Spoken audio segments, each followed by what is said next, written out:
In this video segment, we will take a look at technique issues commonly experienced during the front squat. The front squat can be an excellent exercise for developing hip and knee extensor strength, core stability, and total kinetic chain functionality. It differs from its popular counterpart, the back squat, in many respects. As it relates to primary functions, the back squat emphasizes gluteal-driven hip extension and greater posterior chain force transfer, while the front squat emphasizes quadriceps-driven vertical extension with greater anterior chain force transfer.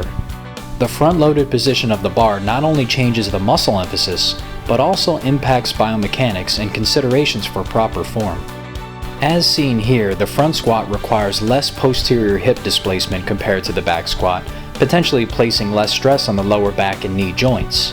This allows for a more narrow stance and somewhat reduces the risk for tibial translation.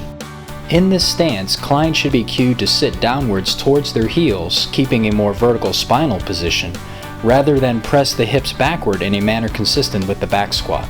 However, this spinal position will be challenging for some clients to maintain. Also, the necessity to keep high elbows for a solid rack position requires sufficient flexibility in the triceps and latissimus dorsi. Considering all of these factors, let's take a look at common technique issues during the front squat. Replication of the descent phase as seen during the back squat, emphasizing posterior migration of the hips with a forward lean.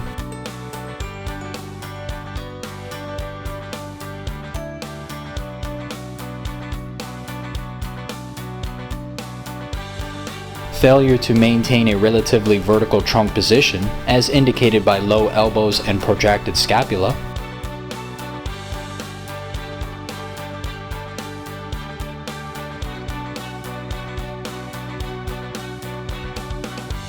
Excessive hip abduction or using too wide of a stance.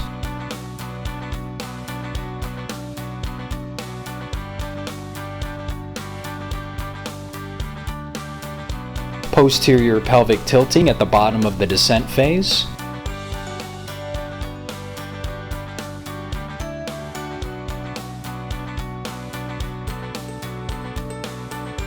And allowing the knees to come forward in front of the toes.